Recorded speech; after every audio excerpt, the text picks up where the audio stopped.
Sejam bem-vindos a mais um episódio do Jornada do Conhecimento. Eu sou Marcelo Fonseca, host do podcast, e hoje nós vamos conversar com uma pessoa super especial que entende muito e tem uma bagagem bem bacana sobre gestão de saúde nas empresas. E para falar sobre esse conteúdo, eu trouxe aqui a doutora Bruna. Muito obrigado, doutora. Obrigada, Agradeço Marcelo. a disponibilidade, a participação. E para a gente começar a bater esse papo super legal desse tema que é muito importante, gostaria que você se apresentasse e falasse o que você achar relevante sobre o seu profissional, sobre o seu pessoal, se for o caso, fica à vontade. Maravilha, eu sou a Bruna, eu tenho 46 anos, 47 bater na porta aí. Sou médica do trabalho e médica há 24 anos. Tempo bom. E aí, no mundo corporativo, saúde corporativa aí há 20 anos, né? Eu comecei a minha carreira como médica, como radiologista, fiz diagnóstico por imagem, lá no começo, lá atrás. Mas eu acabei não me encontrando ali na especialidade, porque eu senti falta de pessoas. Senti falta dessa interação. Eu achei uma especialidade, assim, um pouco solitária. E aí eu acabei migrando para medicina ocupacional, medicina do trabalho. E aí eu fiz a minha carreira médica toda, né? E sigo hoje trabalhando numa corretora de seguros, então eu faço gestão de seguro-saúde para as empresas, né? Então hoje eu sou gerente médica de uma corretora, ajudando as empresas a cuidarem desse benefício e fazerem com que esse benefício fique sustentável. Então vamos dizer assim, que é um braço da saúde ocupacional, né? Então é uma saúde mais abrangente, uma saúde corporativa, uma saúde empresarial, foi uma evolução natural da medicina ocupacional. E hoje estou aqui para conversar com você um pouquinho sobre a minha experiência aí nesses 20 e poucos anos. É uma baita experiência. Bastante. Legal, doutora. Para começar, qual que é o desafio das empresas hoje em manter, em proporcionar que seus colaboradores deem o seu melhor, se desenvolvam e proporcione que elas alcancem os seus objetivos organizacionais e que, ao mesmo tempo, esse esforço mental ou físico, dependendo do segmento, tenha sustentabilidade, que essas pessoas não percam a saúde nesse processo? São muitos desafios, né? Eu acho que o principal desafio das empresas é implementar uma cultura de saúde realmente, né? Porque hoje a gente vê muitas empresas que têm ali projetos de saúde, né, produtos, mas que são muito produtos de prateleira, vamos dizer assim. Então, a empresa quer cuidar de saúde mental, coloca lá uma psicologia online, por exemplo, faz um grupo de corrida, um grupo de caminhada, alguma coisa assim, mas muitas vezes a empresa não tem uma cultura realmente de saúde. Então, eu acho que esse é um grande desafio hoje, né? Porque eu acho que a cultura de saúde é o que vai nortear o sucesso, né, desses projetos, desses programas, e que vai fazer com que, de fato, as pessoas tenham saúde, tenham bem-estar e tenham equilíbrio ali entre vida pessoal, vida profissional. Então, acho que esse é um dos desafios.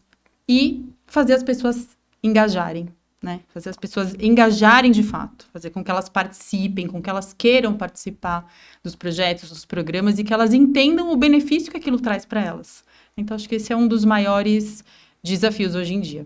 Entendi. Doutora, o que seria na prática a diferença, e pensando em algumas empresas que eu já trabalhei com iniciativas diferentes, e muitas delas eu percebo até uma boa vontade de fazer diferente, de contribuir para que as pessoas saiam do sedentarismo, que isso consequentemente melhore algum ponto da sua saúde mental, emocional. Você deu alguns exemplos aqui, eu me lembro de ter participado de alguns deles. Eu faço algumas corridas de rua, eventualmente. Eu lembro que a primeira foi o incentivo de uma empresa que abriu portas para isso, por mais que eu já tinha afinidade com uma corrida esporádica. Mas o que de fato seria na prática a diferença de algumas dessas ações para a cultura de saúde? Na minha opinião, eu acho que cultura de saúde é top-down, é de cima para baixo. Então, ela tem que vir do exemplo das altas lideranças, né? Então, os C-level ali, gestores de cargos altos ali, diretorias, né? Eles têm que educar pelo exemplo. Eles têm que ser os grandes promotores de saúde dentro da empresa. Então, muitas vezes a gente vê que, de fato, existem essas iniciativas dentro das empresas, mas os gerentes, diretores, altas lideranças não engajam, não veem a importância real disso. Então, eles colocam ali os programas, bacana, minha empresa tem, né, um programa de... Por exemplo, um benefício academia, né? Uma psicologia online, né? Que hoje em dia, de fato, é o tema da vez, aí, saúde mental. Mas a gente vê que eles, de fato, não vivem essa realidade, né? Ou não veem importância, de fato, nisso. Então, eu acho que essa é a grande diferença entre um cenário de saúde ali que vai ter sucesso, que vai progredir, e um cenário de saúde que vai morrer na praia, né? Que não vai evoluir, que vai ser uma coisa meio que para inglês ver, sabe? Tem um termo, na verdade, que muito se usa hoje em dia, que é o well-being washing, que é uma lavagem de bem-estar. Né? A empresa tem uma lavagem, tipo um banho de loja? Não, é um banho de bem-estar, com esses programas aí de prateleira, né? Mas, de fato, a pessoa sai ali de uma massagem, né? Pode ter uma massagem na empresa, alguma coisa ali dentro, né? Do ambiente de trabalho. E a pessoa, quando sai daquela situação, ela perde todo aquele benefício, porque ela vai voltar a ser inserida num ambiente tenso, pesado, né, tóxico mesmo, como a gente fala. Então, eu acho que a grande diferença é ter essa conduta de cima para baixo, o exemplo. Então, nós estamos falando que o ambiente que proporciona saúde para o colaborador, ele vai além das ações propriamente dita. Exatamente. Ele vai além das ações. É isso mesmo.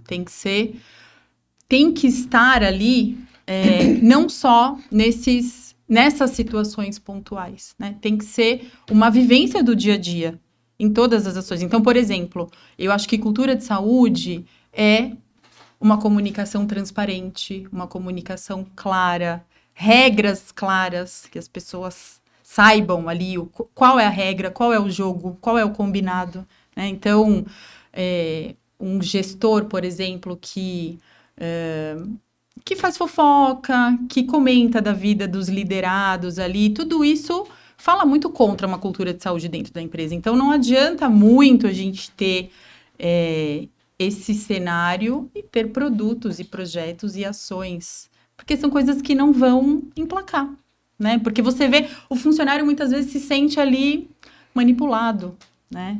Poxa, não faz sentido, né? Não vejo benefício nisso se... Quando eu saio da massagem, volto do grupo de corrida, ou volto ali da minha psicologia, da minha telepsicologia, eu volto para esse ambiente que está me consumindo, que está me cansando, que está me estafando, né? Então, eu acho que esse é o ponto. Então, ele muito provavelmente precisa estar conectado com o planejamento estratégico da alta liderança da empresa, seja ele conectado à área de pessoas ou não, para que seja pensado de uma forma mais ampla de todas as ramificações que a saúde vai ter.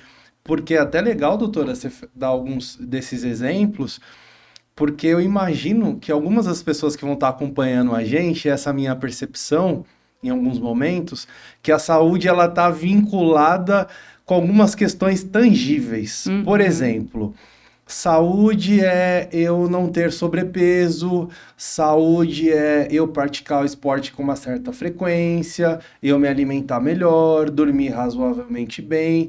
Eu imagino que esse também esteja num pacote essencial da saúde.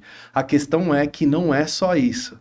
Então, a forma como a liderança interage comigo, quais tipos de comportamento a liderança ela não tolera ou ela estimula dentro do grupo, trazendo conectado, imagino, segurança do trabalho. Eu tenho todo esse aparato e cuidado com a saúde, mas eu tenho pessoas que estão correndo risco nas suas atividades do dia a dia, um índice alto de acidente de trabalho, de trajeto, enfim, tudo isso faz parte aí do pacote, certo? Tudo isso faz parte do pacote. Eu acho que, de fato, o trabalhador ele tem que estar ligado aí ao planejamento estratégico da empresa, mas o líder, o gestor, ele também tem que estar conectado àquele colaborador no sentido de ouvi-lo, entendê-lo, saber ali quais são os valores das pessoas que estão ali, quais são os desejos, os anseios, os objetivos. Então, o trabalhador, o colaborador, tem que estar no centro das decisões da empresa, né? Porque as pessoas ali são o motor propulsor daquela empresa, né? Então, elas têm que fazer parte desse planejamento estratégico. Então, essas duas pontas têm que estar conectadas, né? E o trabalhador, ele tem que ser ouvido, né? Ele tem que ser colocado ali como um personagem que define, né, o rumo que a empresa vai seguir. E então isso é muito importante. Isso que você falou, Marcelo, são os aspectos psicossociais do trabalho. Os aspectos psicossociais do trabalho, eles são os determinantes de saúde ou não dentro de uma empresa. Então, como é que são os relacionamentos interpessoais? Como é que é o suporte da sua liderança? Você tem suporte da liderança? Você tem autonomia para fazer o seu trabalho? Você decide como é que você faz o seu trabalho? Você decide o ritmo, né? Como é que você faz para entregar aquilo? Você né, tem suporte de pares? As mudanças organizacionais, elas são bem comunicadas, não são bem comunicadas? Você sabe quais são as regras, né? As regras são claras. Então, tudo isso é saúde também. É claro que a questão do sobrepeso, ou da obesidade, ou das doenças crônicas, todas elas são partes determinantes ali da saúde. Mas a saúde dentro da empresa, ela vai muito além desses diagnósticos mais objetivos, vamos dizer assim, né? É bastante, essa questão dos relacionamentos, né? É bastante subjetivo, mas as empresas não podem fechar os olhos para isso, né? Não podem ignorar isso. Isso é saúde, sim. Isso precisa ser cuidado também, da mesma forma que você cuida ali, por exemplo, do seu trabalhador, dando um benefício farmácia para ele, dando uma facilidade ali para ele ter o medicamento da pressão, do diabetes. Você precisa cuidar de outras coisas também para a gente poder falar que aquele ambiente é promotor de saúde e não o contrário. Legal, doutora. Você percebe uma evolução, como você já tem um tempo legal de atuação, pegar assim, sei lá, a última década, você consegue perceber evolução e mudanças nesse ambiente? Eu trabalho há 21 anos. E desse período, o que eu percebo nas empresas que eu já passei é que hoje é muito mais dito sobre questões como, por exemplo, equilíbrio entre vida pessoal e profissional, sobre evitar estender muito o horário por conta do cuidado com a família, o cuidado com a saúde. Eu percebo também, posso estar enganado, que mais pessoas vêm normalizando que alguém não vai ficar depois do horário para ir para academia, por exemplo. E isso, em algumas áreas, para alguns líderes, não é tão absurdo quanto soava algum tempo atrás. Eu percebo uma evolução muito grande nesses 20 anos, vamos colocar aí nessas 2 últimas décadas em que eu atuo dentro das empresas. Lá no começo, lá atrás, quando eu comecei na área, muito nova, muito inexperiente, a medicina ocupacional, ela era bem protocolar. Era uma área ali para cumprir critérios de legislação, né? A gente tem aí as NRs, né, as normas regulamentadoras, e elas estabelecem ali algumas obrigatoriedades que a empresa precisa cumprir. Então, precisa lá fazer os exames admissionais, periódicos, demissionais, precisa ter um programa de controle médico de saúde ocupacional, e ok, era isso que a gente fazia. Com o passar dos anos, e especialmente depois da pandemia, a saúde dentro da empresa, ela se transformou e vem se transformando numa outra coisa. Então, hoje em dia, a saúde em muitas empresas é considerada um ativo muito valioso da empresa, né? Então, hoje, o médico do trabalho que entrou lá fazendo só essa parte bem protocolar, bem de legislação, hoje ele faz muitas outras coisas. O médico hoje tem um papel, não só o médico, tá? Mas a equipe de saúde toda, né? A gente tem equipes muito maiores hoje de saúde dentro das empresas. Então, enfermeiros, técnicos de enfermagem, assistente social e outras, né? Tem empresas que têm nutricionistas, fisioterapeutas, isso já... As equipes de saúde são muito mais parrudas, né, dentro das empresas hoje em dia. Então, as empresas vêm percebendo que saúde é e tem que ser encarada como um ativo valioso dentro da empresa, e isso até muda questão de valorização de ações, o olhar dos investidores para aquela empresa. Então, hoje o médico e a equipe de saúde, eles têm um outro papel, uma outra participação e outras possibilidades, né, de fato pensar em programas amplos, programas estruturados, programas que possam ajudar toda aquela comunidade, e não só aquela comunidade, muitas vezes ali os familiares, os dependentes. Então, hoje a saúde corporativa, ela é muito diferente, e que bom que ela é diferente, que bom que ela nos proporciona todas essas possibilidades, né? Porque ali a gente pode fazer uma medicina de verdade, né? Coisa que eu não sentia lá no começo. Lá no começo eu não sentia essa possibilidade, né, de fazer uma medicina que impactasse, que fizesse diferença na vida das pessoas. E hoje eu sinto que isso é completamente possível. Então, hoje eu sou muito mais feliz do que eu era 20 anos atrás, quando eu comecei, né? Que legal, você vê muito mais visibilidade para a sua área de atuação do que lá no início. Visibilidade e o feedback das pessoas também é muito, muito melhor hoje em dia, né? Hoje a gente percebe que a gente consegue ajudar, de fato, as pessoas. E a empresa também, né? A gente tá, o médico do trabalho, a equipe de saúde ali, tá dentro nesse meio do caminho, né? Ajuda a empresa, mas ajuda o funcionário também. Então, é muito bacana, eu gosto muito de fazer o que eu faço, e eu vejo muitas possibilidades nisso, assim, e acho que a área só tá começando. Eu acho que tem muito mais por vir. Que legal. Veja como a nossa área se conversa. Eu que sou de treinamento e desenvolvimento, olhando a saúde de uma forma integral, muito além do que a gente está acostumado a ver e ouvir falar, pensando no desenvolvimento dos líderes e no impacto que a relação e como ele faz a gestão dele no dia a dia, que envolve comunicação, tato com as pessoas, como que ele lida, é estimulado a lidar mais com a parte humana dentro de um contexto corporativo, onde você precisa estimular a entrega, onde você precisa dar feedback para corrigir. E olhando nesse contexto, eu confesso que eu parei poucas vezes para pensar e não tinha essa clareza do quanto a minha atividade, por exemplo, em alguns programas que eu já participei, tanto de acompanhamento quanto de construção de trilhas para formar ou lapidar lideranças, o quanto que isso está conectado com a saúde. Porque a gente tem uma tendência, e não acho talvez que isso seja um erro, talvez só esteja incompleto ou precisa melhorar aí a percepção sobre, a gente olha muito negócio, e tem que olhar de fato muito a questão da performance, mas a saúde ela está correndo na mesma via que tudo isso. O que você faz é saúde.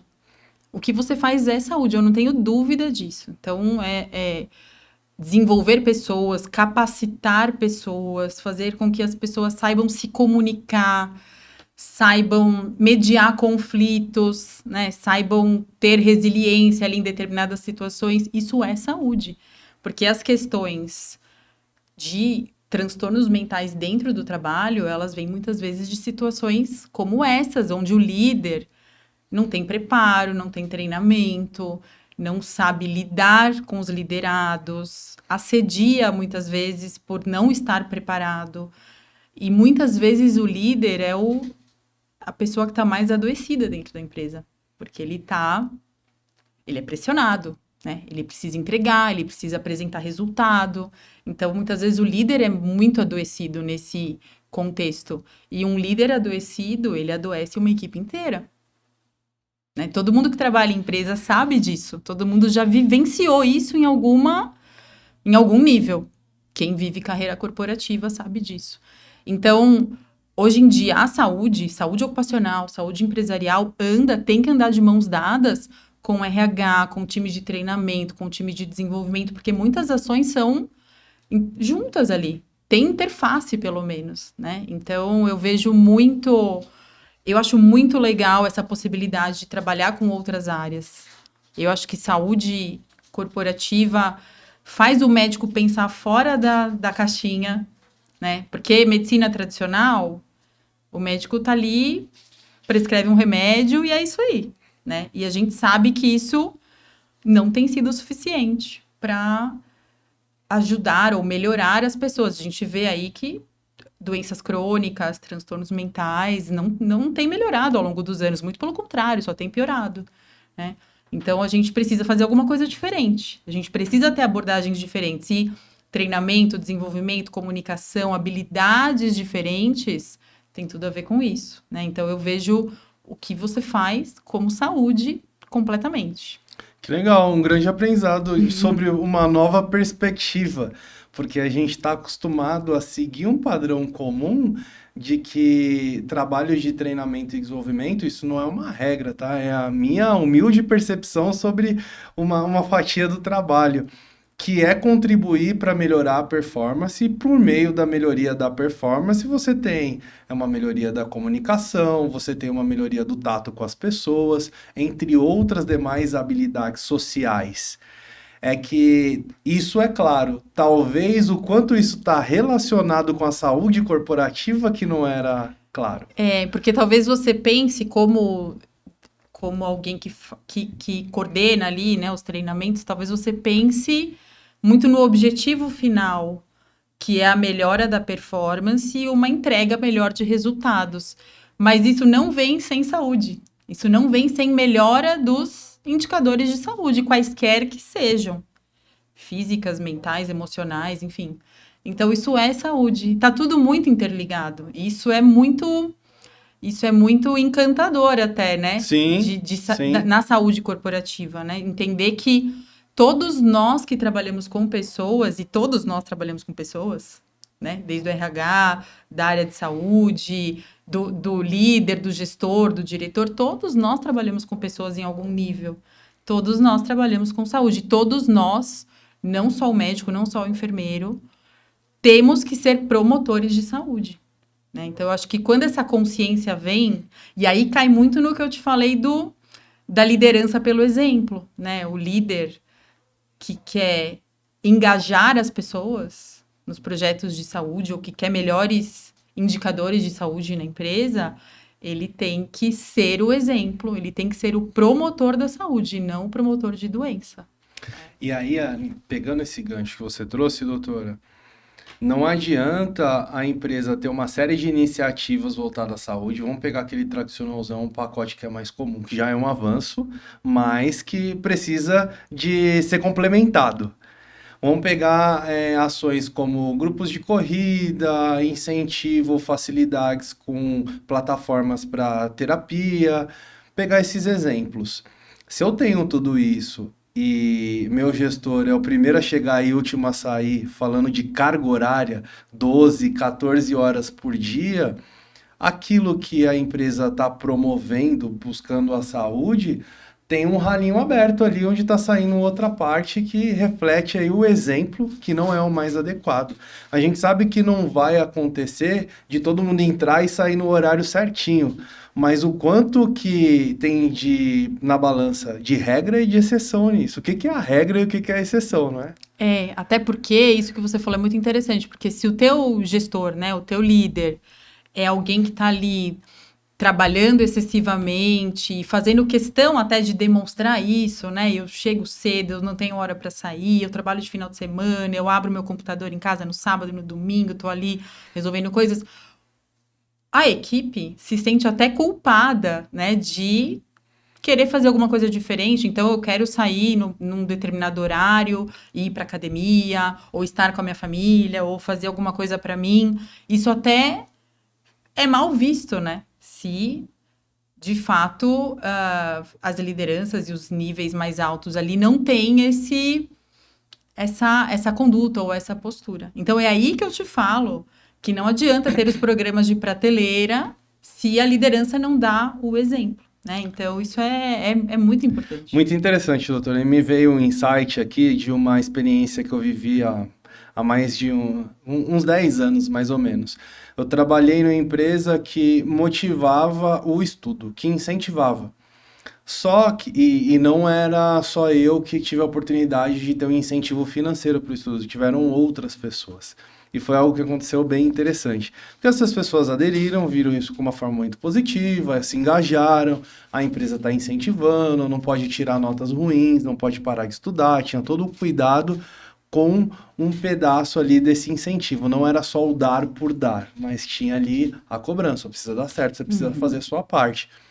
Só que em um determinado momento, e não foi para uma pessoa foi específica, foi para a grande maioria de quem participava desse projeto, elas tiveram problemas com notas e com presença, porque a mesma empresa que fomentava o estudo e incentivava financeiramente era a mesma que demandava um tempo extra, e esse tempo extra não permitia que as pessoas participavam.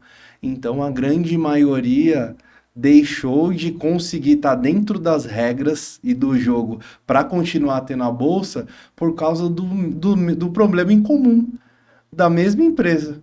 E aí, o que foi acontecendo? As pessoas foram deixando de estudar. Por qual motivo? Porque elas não se dedicavam ou porque elas não se organizavam? Não, porque a mesma empresa que incentivava o estudo era a mesma empresa que falava assim, não, doutora, tem essa entrega, essa outra aqui, não dá para ser no horário certinho, não. E não acontecia com uma pessoa só. Fazendo esse gancho em relação a... que está diretamente relacionado à saúde. É um exemplo de estudo, mas que está relacionado à saúde. Que tem o contexto é de uma bolsa de estudos, mas que poderia ser num contexto de não impedir de estudar, mas de impedir de estar mais junto com a família, de impedir da pessoa ter um hobby, que é uma forma de descompreensão do trabalho, poderia ser uma forma de impedir da pessoa, sei lá, dormir mais, se alimentar melhor no período que está fora. Sem dúvida, é isso. E isso é o exemplo perfeito de tudo que a gente falou, né? Que não adianta fazer programas ou projetos para inglês ver e não proporcionar ou não favorecer com que as pessoas possam participar desses projetos, né? Elas têm que engajar ali, elas têm que ter algum benefício disso. É claro, a empresa também vai ter um benefício, mas o colaborador também vai ter um benefício, né? E isso tem que ser perceptível para ambas as partes. Senão, é nadar, nadar, nadar e morrer na praia. E aí ninguém ganha com isso. Na verdade, é muito recurso que é perdido com isso, né? Então, eu acho que essa mentalidade já vem mudando em muitas empresas, especialmente grandes empresas. Aí eu acho que isso já vem mudando. Então, por isso que eu vejo com bons olhos e eu vejo com muita esperança, né, esse futuro da saúde corporativa. Eu acho que a gente tem um mar de possibilidades aí.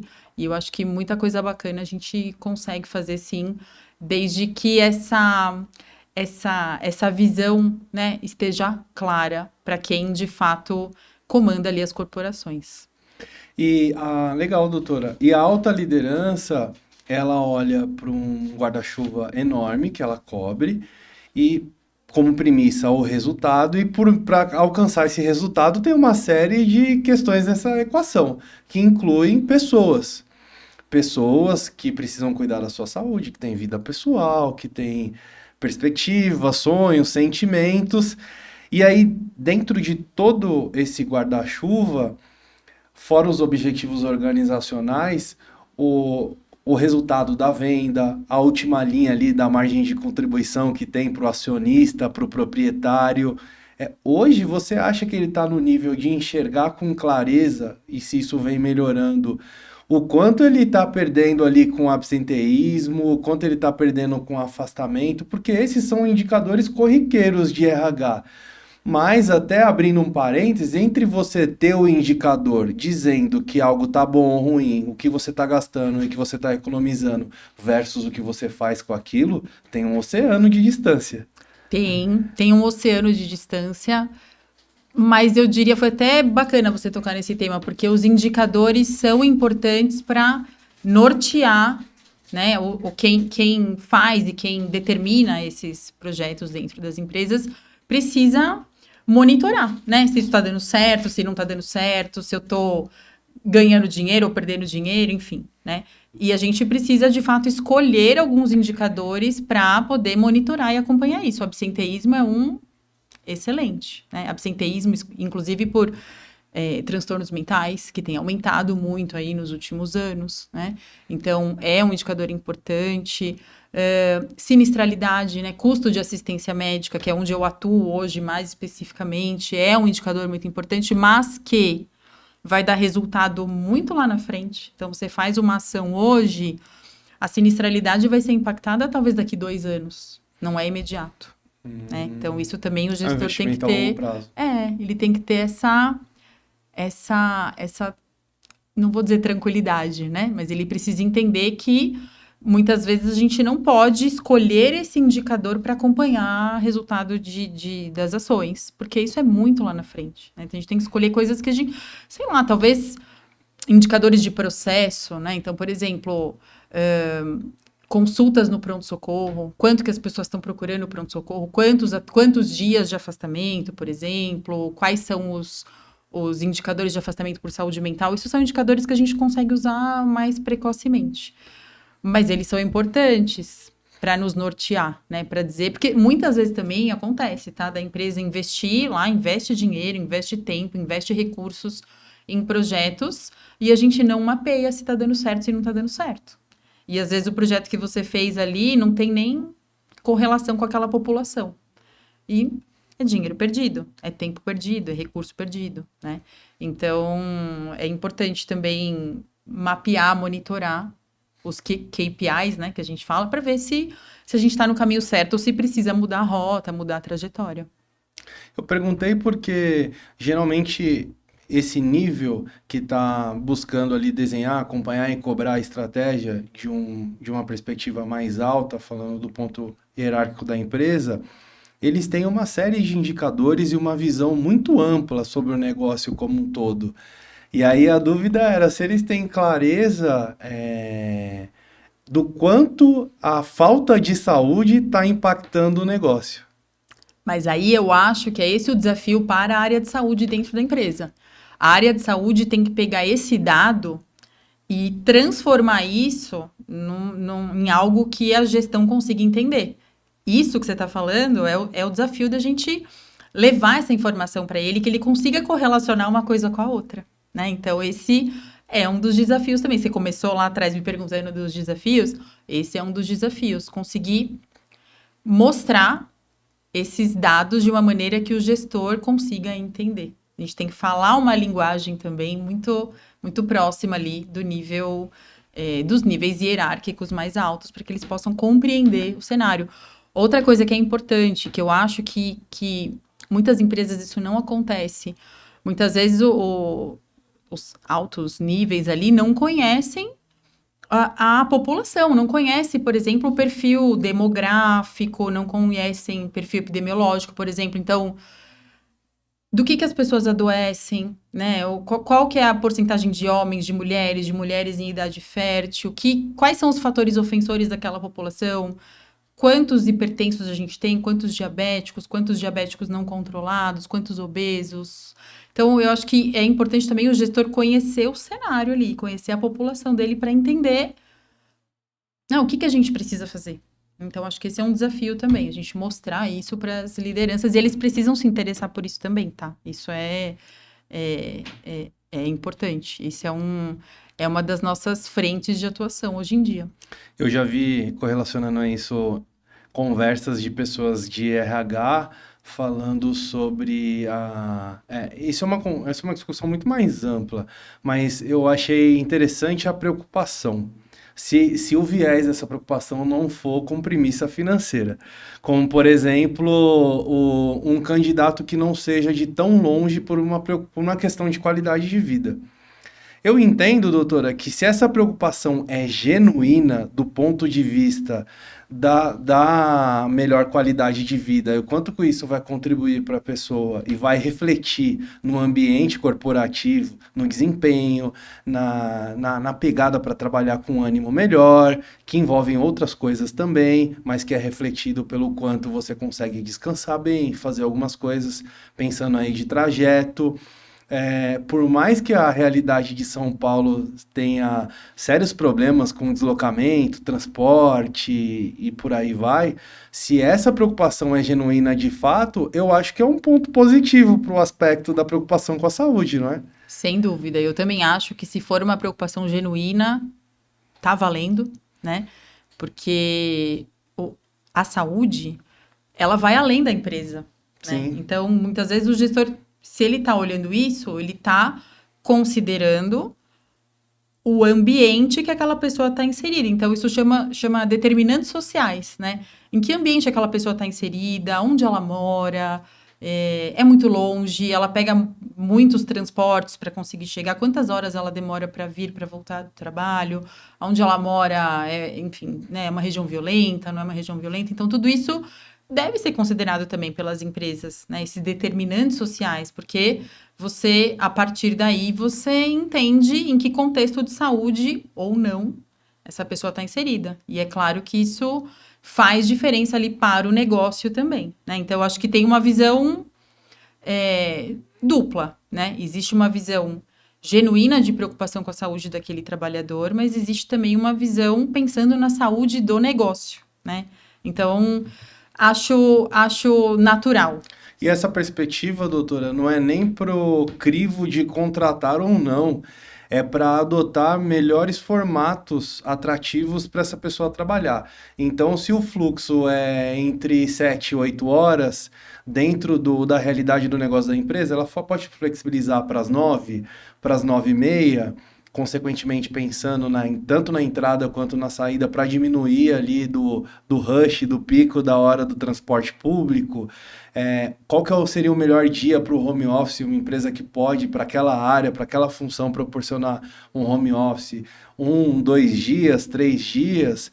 Então, não é a questão que ela vai deixar de contratar ou que ela vai colocar home office para todo mundo ou que você vai pegar aí quem está no raio de 10 quilômetros quadrados da empresa.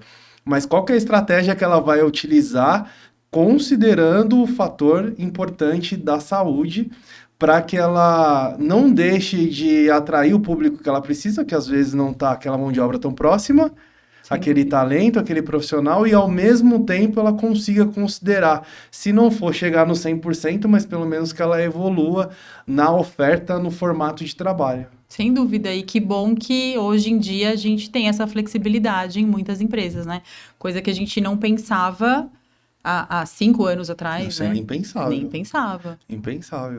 Eu lembro que o dia que a pandemia veio mesmo, vai todo mundo para casa, a gente ficou muito perdido ali, não sabia nem que computador eu levo, como é que eu faço, e foi um grande desafio mesmo, mas que bom, né? Enfim, que temos essa possibilidade hoje, apesar de tudo, né, tão trágico que aconteceu aí, a gente acabou evoluindo para formatos de trabalho mais flexíveis e que podem ser muito benéficos, sim, porque muitas vezes a pessoa vai deixar de estar 2, 3, 4 horas em deslocamento, né? E vai poder usar essas 2, 3, 4 horas para fazer uma atividade física, para estar com a família, para fazer alguma coisa para ela ali. Então, isso é muito bacana, essa flexibilidade é muito bacana. Legal. E o desafio de vocês hoje, doutora, da tua área, por mais que ela tenha evoluído essas conversas, a participação, toda a abrangência que você trouxe aqui da saúde, não só por modelos tradicionais, como a gente citou aqui, ao mesmo tempo, a gente tem mais pessoas adoecendo e mais cedo.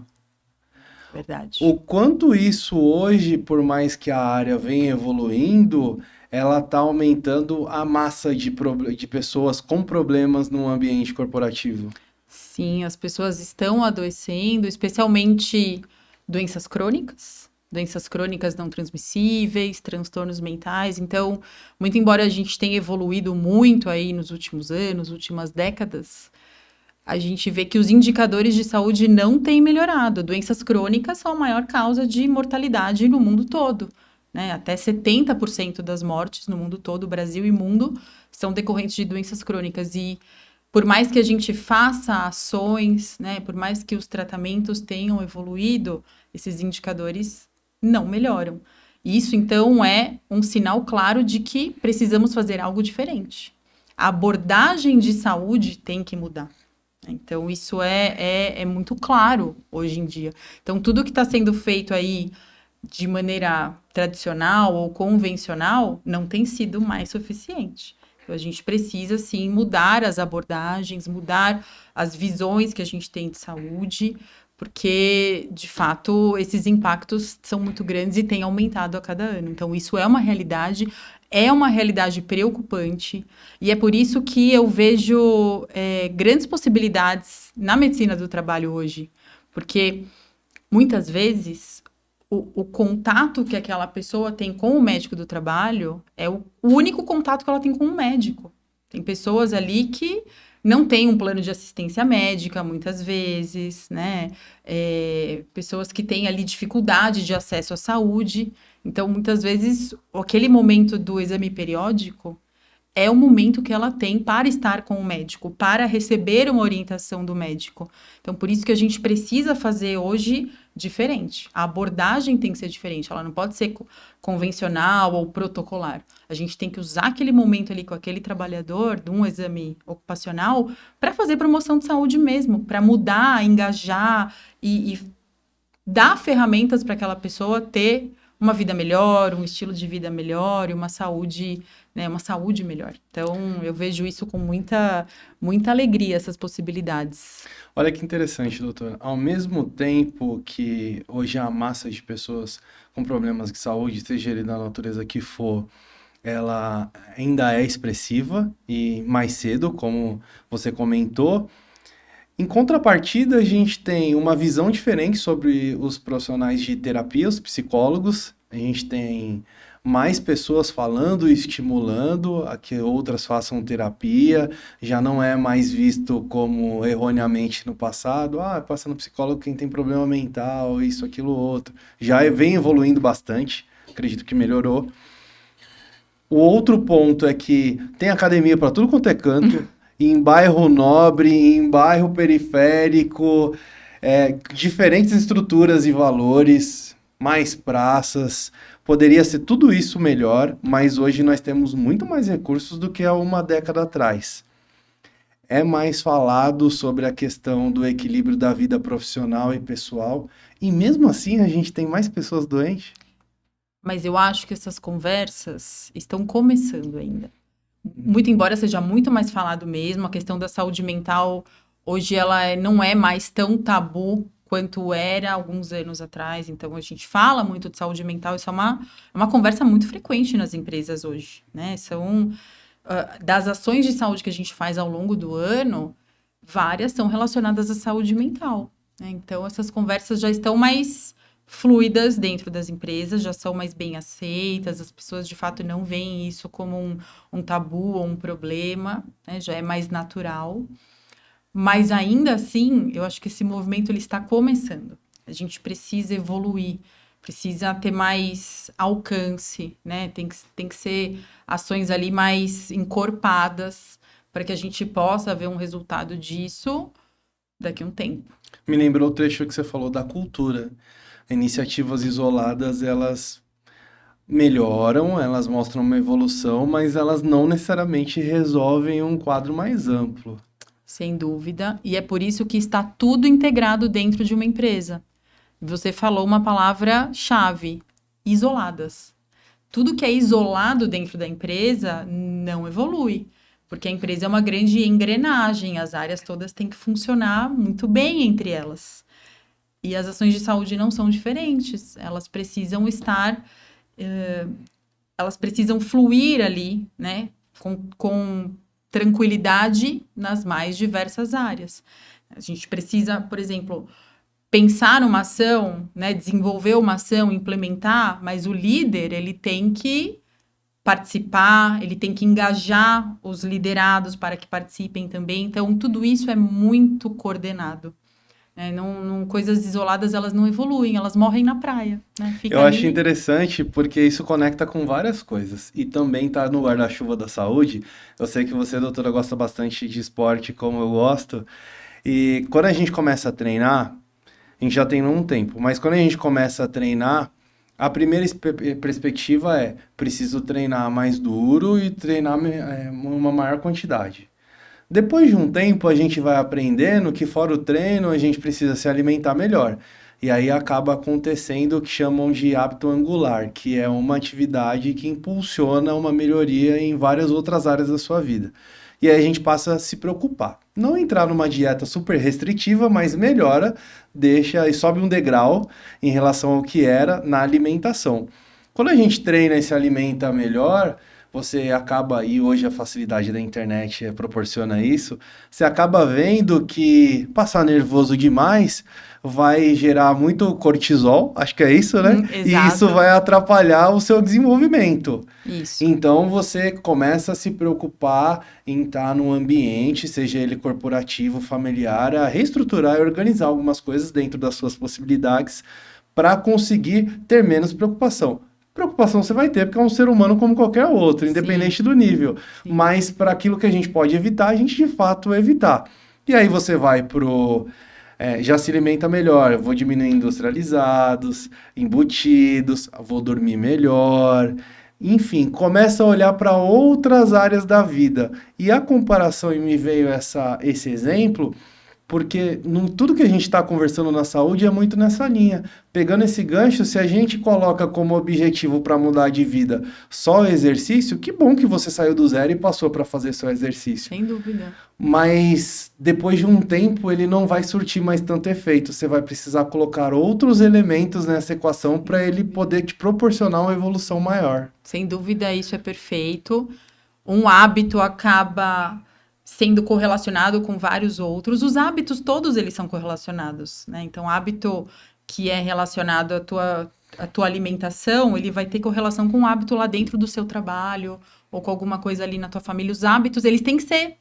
O estilo de vida, na verdade, ele tem que ser encarado dessa forma. Ele não é uma coisa isolada, né? Não é uma decisão única da pessoa numa única área da vida, não. Eles são todos integrados mesmo, mas eles precisam começar de algum lugar, né? Então, eu sempre falo para as pessoas, quando vão começar a querer mudar alguma coisa, melhorar algum hábito, melhorar estilo de vida, eu sempre falo, começa do jeito que dá. Porque muitas vezes as pessoas começam com metas muito inatingíveis. Então, a pessoa parte ali de um zero e ela, não, agora eu vou começar e eu vou treinar 7 vezes na semana, eu vou na academia às 6 horas da manhã todo dia e vou correr 10 quilômetros na esteira. E aí, o que acontece? Ela não consegue e ela desiste. Então, eu acho esse um grande erro. É o que eu sempre falo para as pessoas.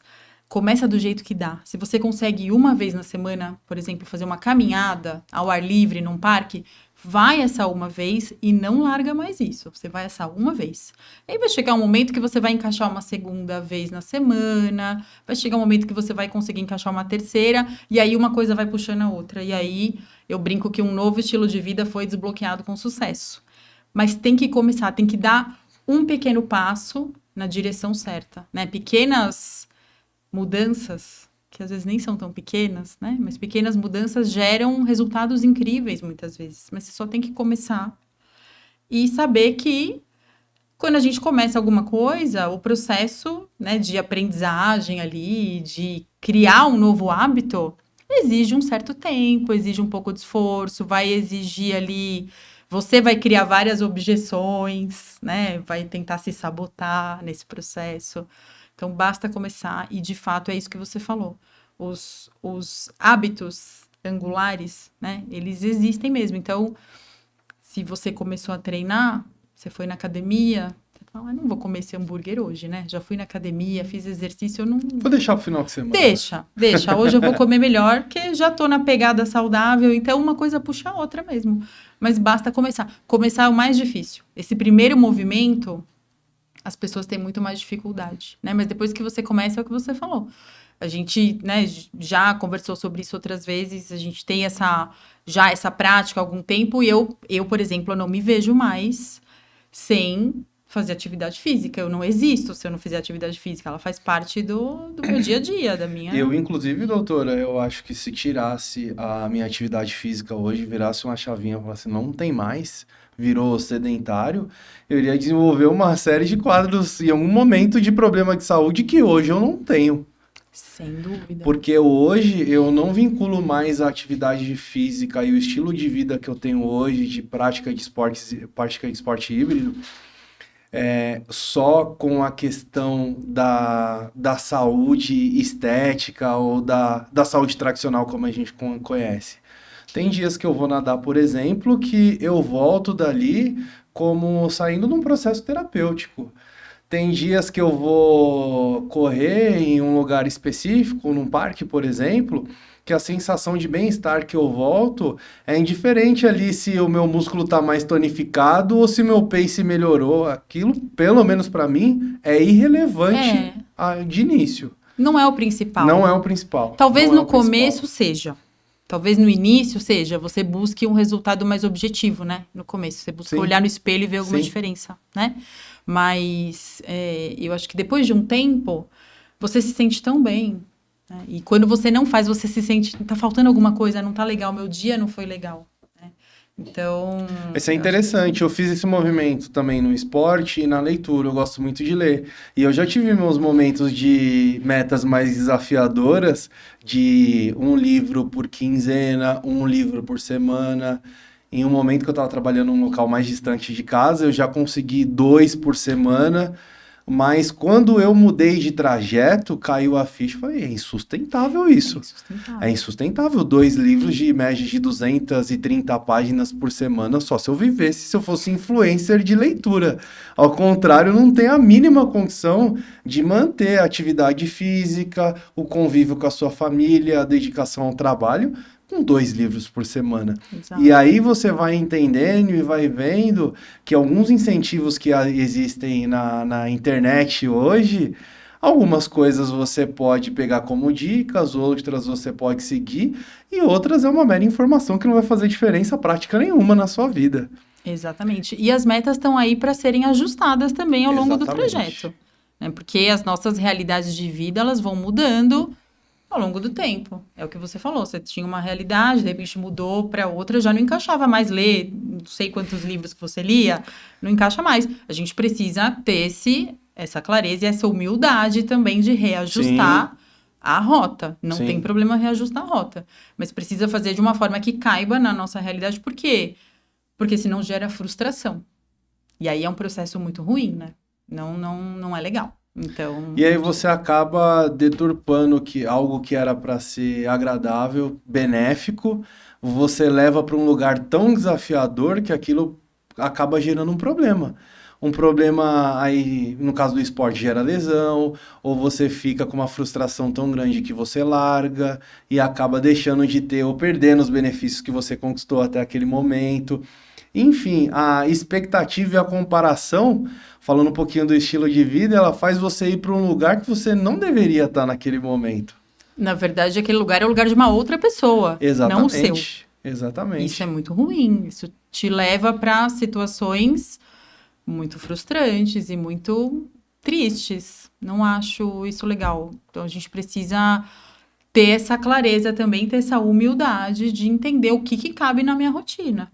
Né? Pessoa que, por exemplo, tem um trajeto de 2 horas para ir pro trabalho, 2 horas para voltar, muitas vezes ela não vai conseguir fazer um treino longo, um treino de 1 hora, de 1h30. Ela precisa ajustar para a rotina dela, ou ajustar para um outro dia da semana, ou ajustar um outro formato, de repente treina mais curtinho ali, 20 minutos, tem uma série de treinos que você consegue fazer que são mais curtinhos e mais intensos, a gente precisa ajustar. Não dá para fazer o que a blogueirinha tá fazendo, o que o influencer tá fazendo. A gente usa isso como sugestões ou como um conhecimento. Mas daí a encaixar isso na nossa vida são outros... Tem que tomar bastante cuidado com o que a gente vê e ouve para não achar que dá para fazer uma cópia fiel para nossa vida, porque a estrutura, a experiência é totalmente diferente. E nós somos seres únicos. O que funciona para o outro, para aquele influencer, provavelmente não vai funcionar para mim. Eu vou me inspirar, vou entender, vou conhecer certas coisas ali e vou ver se aquilo encaixa para mim num outro formato. Então, isso é importante. A gente precisa ter essa humildade também, né? Nessa linha, doutora, já caminhando para o final dessa conversa super bacana, qual que é a recomendação que você faz, pensando do aspecto do estilo de vida, para que as pessoas considerem algumas coisas, para que elas saiam do seu momento estagnado, sedentário, para aquelas que já são das práticas de algum esporte já do dia a dia, alguma ação para a saúde, seja física ou mental, para que elas possam ter um estilo de vida melhor, considerando a sua realidade social, financeira, demográfica.